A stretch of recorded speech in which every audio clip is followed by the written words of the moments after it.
Do you think there's any chance down the road that Kobe gets involved with the Lakers? I don't think so. I was there covering the team for the LA Times during his last season, and there was major press conferences in almost every city that the Lakers went to after the game, and he was asked over and over, do you want to get involved in basketball? Do you want to coach? Do you want to be a GM?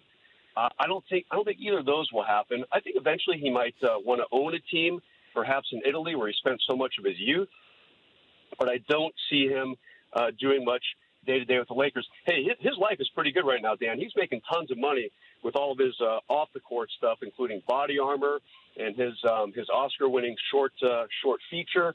So I'm not too worried about Kobe right now, and I do not see him getting involved with the Lakers, other than certainly some phone calls here and there with his former agent, Rob Pelinka. Did you ever think that Shaq would develop into this marketing genius?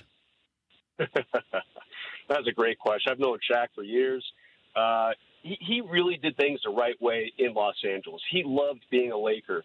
You would see him in the San Fernando Valley for breakfast, and then you'd hear that he was in Beverly Hills for lunch, and then you'd see pictures in the newspaper back in the day of him clubbing somewhere in Hollywood that particular night. And he really wrapped his arms around the city of L.A., and that's his personality. He always has been full bore. I'm going to party. I'm going to meet people. I'm going to have a great time.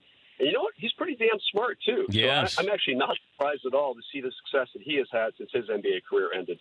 We had Mike Penberthy on, the former Laker player, now the shooting coach for the Lakers. I don't know if you heard this story, but he's walking to practice, and he's a rookie. Shaq pulls up, rolls down the window, said, "Where are you going?" And he said, "To practice." And he said, "My teammates don't walk to practice." He opened up the glove compartment and threw a wad of money at him. And I said, $5,000? He goes, no, he hit me really hard, probably $10,000 in cash, and told him to go get a car. That right there is Shaquille O'Neal. He bought a truck, actually, back in the day for one of the locker room attendants. And so he could kind of put the equipment in the pickup truck and stuff like that. He just has that sense about him. He loves taking selfies with people. I see him down here in Manhattan Beach and Hermosa Beach from time to time.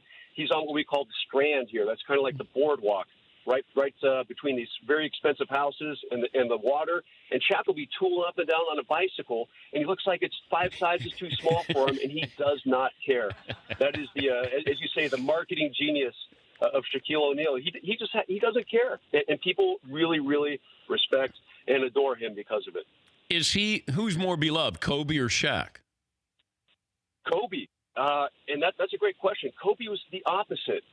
He was the guy who was deathly serious. He's the one who wanted to practice at 6 a.m.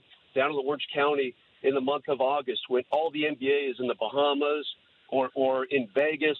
He's always the guy who got up early and worked his ass off, and L.A. respected him for it and still does. And they feel like Shaq might have clowned around a little too much.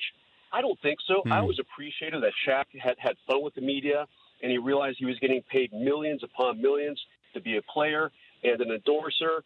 But Kobe, on the other hand, he just took everything so seriously, and he won, and his drive really captivated the Laker fan base here in L.A., and still does to this day, very much so. For more Dan Patrick Show, tune into Audience Channel 239 on DirecTV. Stream for free on BR Live or download the Dan Patrick Show app.